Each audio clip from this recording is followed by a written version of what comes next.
দূর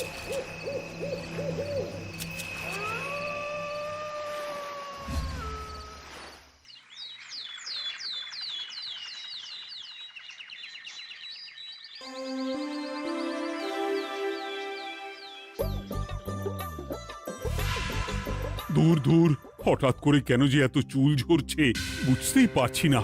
কতদিন হয়ে গেল চুল ওঠা আর থামছেই না। না, এমন হতে থাকলে তো মাথায় টাক পড়ে যাবে। না না না, আজ রাজবৈদ্যের কাছে পরামর্শ নিতে হবে। কি ব্যাপার মহারাজ, আজ আপনাকে এমন চিন্তিত দেখাচ্ছে কেন? জীবনে বড় দুঃখ গোপাল, মন মেজাজ একদম ভালো নেই। সে কি কি হয়েছে মহারাজ? গোপাল থাকতে দুঃখ কিসের? আর বলো না,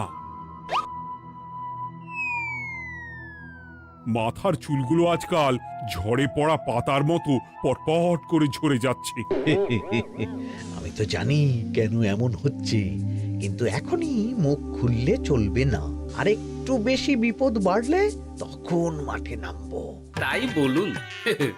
এ তো খুব ছোট ব্যাপার। চুল ঝরলে টাক পড়বে, আর সেটা পড়া কত ভালো জানেন?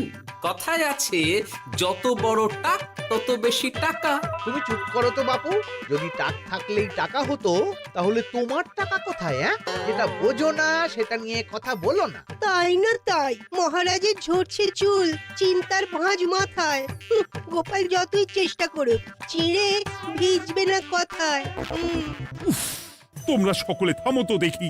ও রাজবৈদ্য, তুমি এর কিছু উপায় বলো। আগে মহারাজ, অনেক সময় দেহে ওই লৌহের পরিমাণ কমে গেলে এমন চুল ঝরে। আপনি বরং পালং শাক, ওই কিশমিশ, কলা ও আরো কিছু ফল আমি বলে দিচ্ছি, সেগুলো বেশি করে খান। আচ্ছা আচ্ছা আচ্ছা, তবে তাই করে দেখি।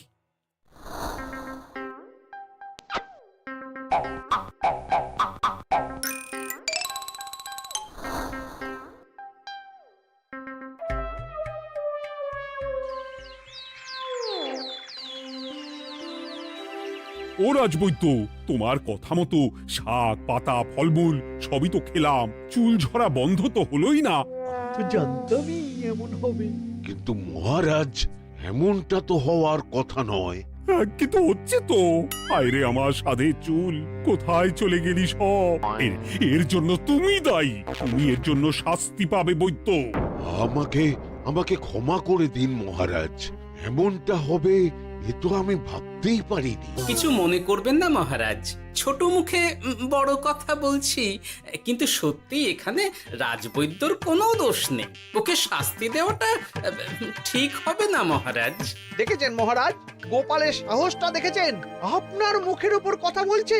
তা বলি, তুমি যখন এতই বোঝো, তাহলে নিজেই একটা আস্ত লোহা খেয়ে দেখো না, তোমার মাথায় চুল গজাচ্ছে কিনা। ঠিকই আছে, এসব মূর্খের মতো কথা কেবল আপনার থেকেই আশা করা যায় মন্ত্রী মশাই। মহারাজ, আপনি বিচক্ষণ মানুষ। আমার শুধু অনুরোধ, আরেকবার ভেবে দেখবেন। ঠিক আছে, রাজবৈদ্যকে আমি শাস্তি দেব না, কিন্তু সকলের জন্য আমার একটা ঘোষণা আছে। কি ঘোষণা? আমার এই কঠিন সমস্যা যে দূর করে দিতে পারবে, তাকে আমি বিশেষ পুরস্কারে ভূষিত করব। এই তো পেয়েছি। এই সুযোগ কোনোভাবেই হাতছাড়া করা চলবে না। এবারের সমস্যাটা সত্যি বেশ কঠিন। কি করলে যে মহারাজের চুল পড়া বন্ধ হবে সেই উপায় মাথাতেই আসছে না। হঠাৎ করে কেন যে এমন হলো কে জানে।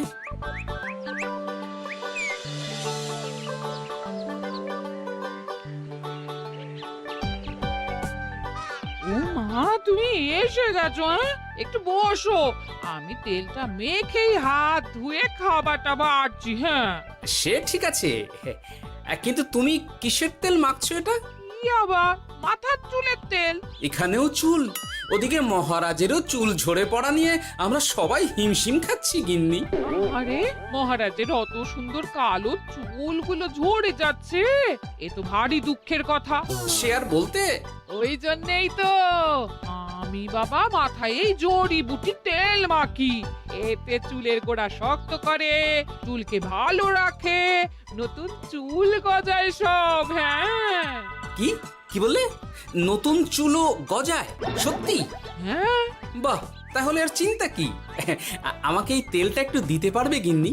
মহারাজকে দিয়ে আসি। উনি বলেছেন যে ওনার সমস্যা দূর করতে পারবে তাকে উনি পুরস্কার দেবেন। ওমা, এই তাই নাকি? এ তো দারুণ ব্যাপার গো। নাও নাও নাও, তেলখানা নিয়ে মহারাজকে কাল দিয়ে এসো তাহলে। আর জানিয়ে দিও, দিনে 2 বার কিন্তু তেল মাখতেই হবে। হ্যাঁ, আচ্ছা, ঠিক আছে।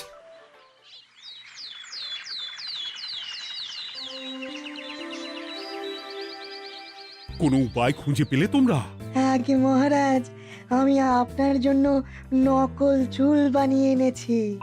যতদিন আপনার চুল পড়া বন্ধ না হচ্ছে ততদিন আপনি এটা পরে ব্যবহার করতে পারেন। সে তো বুঝলাম, কিন্তু নকল চুল তো আর আসল চুলে জায়গা নিতে পারবে না বিজ্ঞানী। আসল চুলের কথা ভেবে আমি আপনার জন্য কেশুত্তে পাতা এনেছি মহারাজ। আচ্ছা বেশ। তা গোপাল, খুব তো আগের দিন বকবক করছিলে, তুমি কি এনেছো শুনি? সেটা যথাসময়ে দেখতে পেয়ে যাবেন মন্ত্রী মশাই। এটা জড়িবুটি তেল মহারাজ। আমি এটা আপনার জন্য এনেছি। এতে নতুন চুল গজায় আর চুলের স্বাস্থ্যও ভালো হয়। আমার গিন্নিও ব্যবহার করে এটি, তবে দিনে 2 বার করে মাখতে হবে, তাহলেই ভালো ফল পাবেন মহারাজ। বাবা, তাহলে তুমি কেন মাখো না? আচ্ছা, আপনার সমস্যাটা ঠিক কোথায় বলুন তো মন্ত্রী মশাই? মহারাজের জন্য কিছু আনলেও কথা শোনান, না আনলেও কথা শোনান। সত্যি তো মন্ত্রী, কেন তুমি সব সময় গোপালের পিছনে পড়ে থাকো বলো তো? এরা তো তাও সবাই কিছু না কিছু আমার কথা চিন্তা করে এনেছে, তুমি তো সেটাও করনি। না, আসলে মহারাজ, আমিও ভাবছিলাম আপনার কথা, কিন্তু থাক, বুঝেছি। আহ, দারুণ। তেলের গন্ধটাও খুব সুন্দর। গোপাল, তোমায় অনেক ধন্যবাদ। আশা করছি ব্যবহার করলে খুব ভালো ফল দেবে। একদম দেবেই মহারাজ। দূর বাবা, ভেবেছিলাম এক, হলো আর এক। কোথা দিয়ে যে গোপালটা মাঝখান দিয়ে এসে নাক গলিয়ে ঢুকে পড়ে, খুব শক্ত পুরস্কার নেওয়ার। দেখাচ্ছি মজা।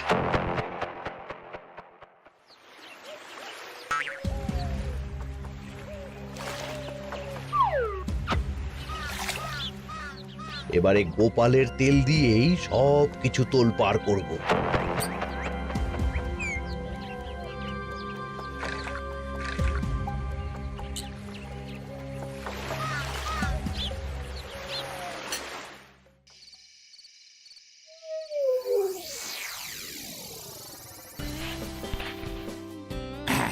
ব্যাস, হয়ে গেল 2 বার মাখা। গোপাল বলেছিল এতেই ভালো ফল পাবো, কিন্তু এখন মাখার পর মাথাটা কেমন জ্বালা জ্বালা করছে মনে হচ্ছে। হয়তো নতুন চুল গজাবে বলে এমন হচ্ছে। কাল সকালে বোঝা যাবে। এতক্ষণে বোধহয় ছোট ছোট চুল গজিয়েই গেছে।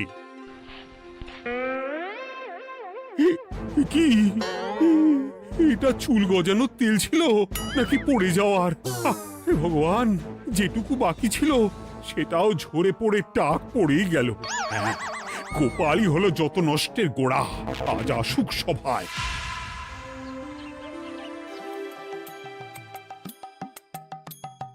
এই যে এখন এলেন উনি।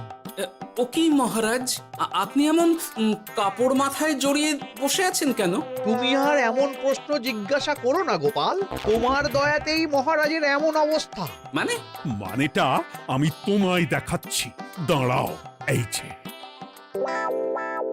গোপালের দেওয়া তেল মেখেই আমার এমন হয়েছে, আর তার জন্য আমি তোমাকে কোনোদিনও ক্ষমা করব না গোপাল। বিশ্বাস করুন মহারাজ, আমার গিন্নিও মাখে এই তেল, কিন্তু এমন কিছু তো এখনো পর্যন্ত ঘটেনি। আমি আর কিচ্ছু শুনতে চাই না। আমার মাথা ভর্তি চুল আমি ফেরত চাই। যতদিন না আমার মাথার সব চুল ফিরে আসছে ততদিন আমি তোমার মুখও দেখতে চাই না। মহারাজ, আপনার কোনো চিন্তা নেই, আমি তো আছি। এবার এই সমস্যার একটা সমাধান আমি করেই ছাড়বো। কি ব্যাপার, মন্ত্রী মশাই এত লাফাচ্ছে কেন? এসবের পেছনে আবার ওনার হাত নেই তো? না, ব্যাপারটা পরে দেখতে হচ্ছে।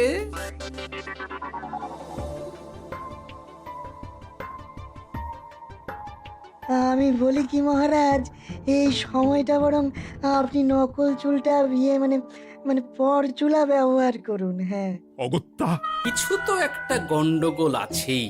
গিন্নিও তো রোজ মাথায় তেল মাখে, কই এমন তো হয় না। মন্ত্রী যদি কিছু করেও থাকে তাহলেও হাতে নাতে ধরবো কিভাবে? ও কি গো গোপাল দাদু, এখন এই সময় তুমি রাজসভা ছেড়ে এখানে? তোদের দাদু আর রাজসভায় যাবে না রে? কি বলছো গো? কেন? আর কেন, বিনা দোষে এমন শাস্তি। তোমায় শাস্তি দিয়েছে, তুমি শুধু বলো কে তোমার সাথে কি করেছে, বাকিটা আমরা বুঝে নিচ্ছি। আচ্ছা বলছি, কৃষ্ণনগরের মন্ত্রী মশাইয়ের বাড়িটা কোন দিকে একটু বলতে পারবেন? কৃষ্ণনগরে নতুন নাকি? আগে তো আপনাকে কখনো দেখেছি বলে মনে পড়ছে না। হ্যাঁ, আমি এখানে থাকি না, আমি এখানে আমার কাজে এসেছি, তাই মন্ত্রী মশাইয়ের বাড়ির ঠিকানাটা যদি একটু বলে দেন। নিশ্চয়ই, এ পথ দিয়ে সোজা চলে যান, তারপর কিছুটা ডান দিকে গেলেই পেয়ে যাবেন। আচ্ছা, অনেক ধন্যবাদ। ভিন গাঁয়ের লোক মন্ত্রী মশাইয়ের বাড়িতে, ব্যাপারটা বেশ সন্দেহজনক লাগছে।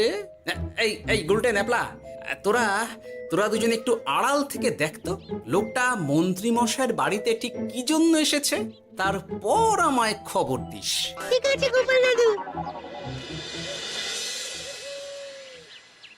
তোমার আবার এখানে আসার কি দরকার ছিল?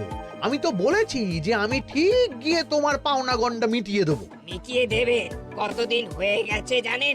দেখো, হয় আমার কীটনাশক আর সার সব ফিরিয়ে দিন, নয়তো আমার জিনিসের দাম মিটিয়ে দিন। কীটনাশক, সার আর কি করে ফেরত দেবো বলো? ও তো সব পুকুরের জলে মিশে গেছে। ওসব আমি জানি না, আমার পাওনা গন্ডা মিটিয়ে দিন, ব্যাস। চল চল, এখনই তাহলে গোপাল দাদুকে গিয়ে সব জানাই। চল চল। দাদু, ও গোপাল দাদু। তোরা এসে গেছিস? আয় আয় আয় আয় আয়। মন্ত্রী মশাইয়ের মুখ থেকে অনেক খবর পেলাম। তাই নাকি? কি শুনি? মন্ত্রী মশাই ওই লোকটার কাছ থেকে অনেক কীটনাশক সার নিয়েছে, কিন্তু এখনো জিনিসের দাম মেটায়নি। হ্যাঁ, ওই জন্যই তো মন্ত্রী মশাইয়ের উপর লোকটা খুব রেগেছিল, হুমকিও দিয়েছে 1 সপ্তাহের মধ্যে জিনিসের দাম সব মিটিয়ে দিতে হবে। তাই নাকি? কিন্তু কীটনাশক সার নিয়ে মন্ত্রী মশাই কি করবে? সেটা তো বলতে পারবো না দাদু। তবে হ্যাঁ, মন্ত্রী মশাই ওই লোকটাকে বলছিল যে ওই সব কীটনাশক সার পুকুরের জলে মিশে গেছে। কি বললি? পুকুরের জলে? আচ্ছা, এবার দুয়ে দুয়ে 4 করা গেল। অনেক ধন্যবাদ রে তোদের।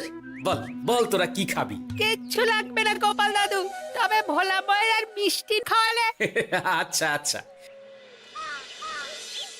কি করে যে মহারাজকে আসল ব্যাপারটা বোঝাই, কিছু তো একটা উপায় বের করতেই হবে। তা বলি বাবা, রাজসভায় যেতে হবে না বলে কি সারাদিন এইভাবেই শয়নে শয়নে দিন কাটাবেন বাবা? হ্যাঁ, উপায় পেয়ে গেছি। বুঝলে গিন্নি, আমাকে একটা জায়গায় যেতে হবে, বুঝলে? তারপর ওখানে যদি কাজ হয় তাহলে আগামীকাল রাজসভায় আমি যাব। কিন্তু তুমি যে বলেছিলে তোমার এখন ছুটি। হ্যাঁ, কি আর করি বলো, গুরুত্বপূর্ণ একটা কাজ, তাই যেতেই হবে। আচ্ছা যাও। কই গো বিজ্ঞানী? আরে গোপাল যে, বলো। এই যে বিজ্ঞানী, একটা বিশেষ দরকারে তোমার কাছে এলাম, বুঝলে? হ্যাঁ, বলোই না।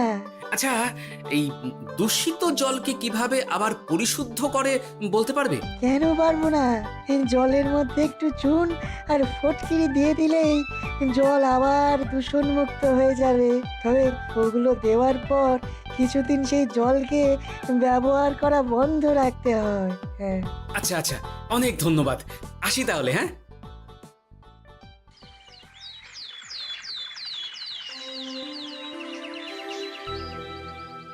ছায়া পড়েছে, ছায়া পড়েছে, আমি বেশ বুঝতে পারছি তার ছায়া পড়েছে এখানে।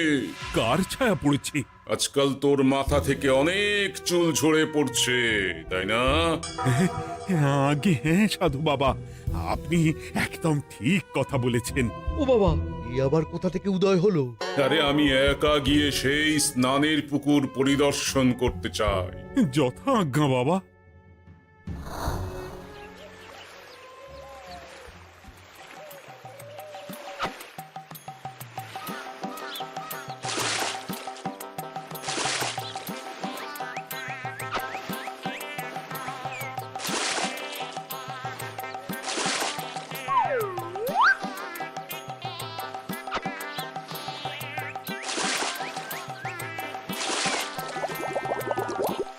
যাক বাবা, মোটামুটি সপ্তাহখানেক এভাবে থাকলেই পুকুরের জল আবার আগের মতো পরিষ্কার হয়ে যাবে। এবার শুধু মহারাজকে একটু বুঝিয়ে বললেই হয়ে যাবে।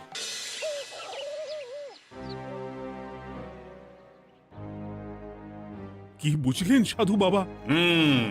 আমার অনুমানটাই ঠিক ছিল। পুকুরের জলে কালো ছায়া পড়েছে, কুদৃষ্টি পড়েছে, তাই এমন হচ্ছে। সে কি?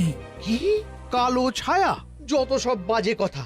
জল দূষণ করলাম আমি, আর দোষ পড়ছে কালো ছায়ার উপর। তাহলে এখন কি হবে? চিন্তার কোনো কারণ নেই। আমি মন্ত্রপুত ভস্য ছড়িয়ে দিয়েছি। 1 সপ্তাহ ওই পুকুরের জল স্পর্শ তো দূর, পুকুরের কাছেও যাওয়া নিষেধ।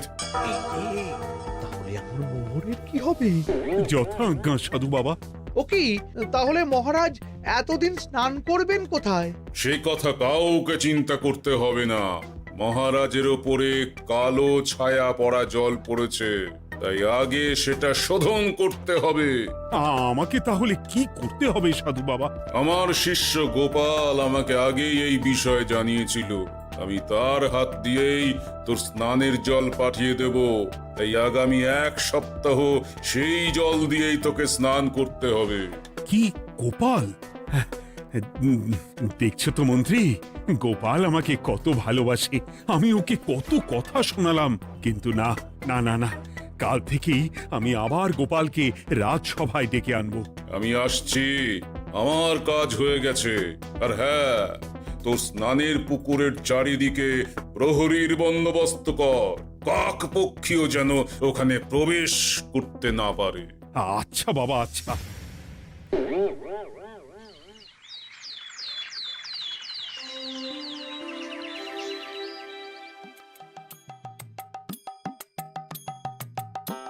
গোপাল, তোমাকে আবার এখানে দেখতে পেয়ে আমার খুব ভালো লাগছে। তোমার গুরুদেব গতকাল এসেছিলেন, কিছু মনে করো না।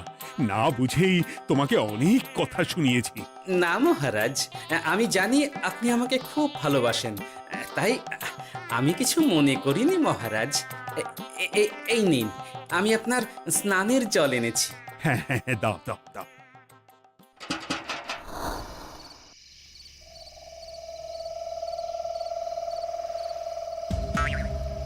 ও বাবা, পুকুরের কাছে যে গিয়ে দেখবো সে উপায় নেই। চারপাশে প্রহরীতে ভর্তি, তাহলে কি সত্যি সত্যি কালো ছায়া পড়েছে? ভালোই হলো, পাওনাদারকে বলে দেবো কীটনাশকটা জালি ছিল। হি হি।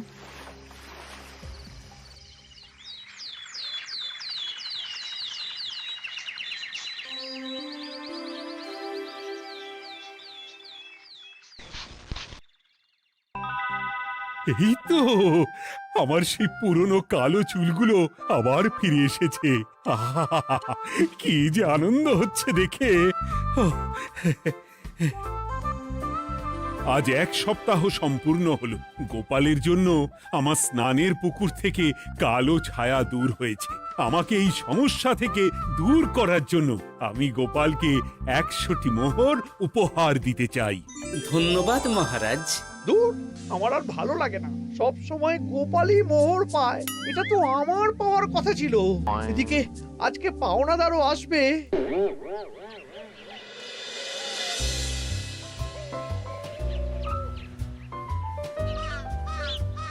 গোপাল দাদু, ওই লোকটা এসে গেছে। আচ্ছা, আসছি। এটা তো মন্ত্রীর বাড়ির দিকে রাস্তা। আমরা তাহলে ওদিকে কেন যাচ্ছি গোপাল? আপনার পুকুরের আসল রহস্যটা কি সেটা আপনি জানবেন না মহারাজ। মানে নিজের চোখেই দেখুন, তাহলে বুঝতে পারবেন। আর একটু সময় দাও আমায় ভাই, এমনিতেও তোমার কীটনাশক কোনো কাজের নয়। কি এখন এসব কথা? আর একদিনও সময় দিতে পারছি না। একটু বোঝো, একটু। সব আমি মহারাজের পুকুরের জলে মিশিয়ে দিয়েছি। মন্ত্রী, তুমি তাহলে সেই কালো ছায়া? মহারাজ, আপনার পর্দা ফাঁস হয়ে গেছে মন্ত্রী মশাই। তুমি তাহলে সবটা জানতে? একদম প্রথম থেকে। রে, খুব জোর ফেঁসেছি। এদিকে পাওনাদার, ওদিকে মহারাজ, এইখান থেকে কেটে পড়তে হবে। গন্ডগোল করে আবার পালানো হচ্ছে কবে রে? বলো, কেন করেছিলে? মহারাজ, আমি ভেবেছিলাম আপনার সব চুল উঠে গেলে আমি আপনার কাছ থেকে চুল গজানোর ওষুধ দেওয়ার নামে অনেক টাকা লুটবো। কিন্তু সেই ভাবনা ভাবনাই থেকে গেল, সেগুড়ে যে বালি হয়ে গেল। ভাবা যায় চুলের জন্য চুলো চুলি, হ্যাঁ?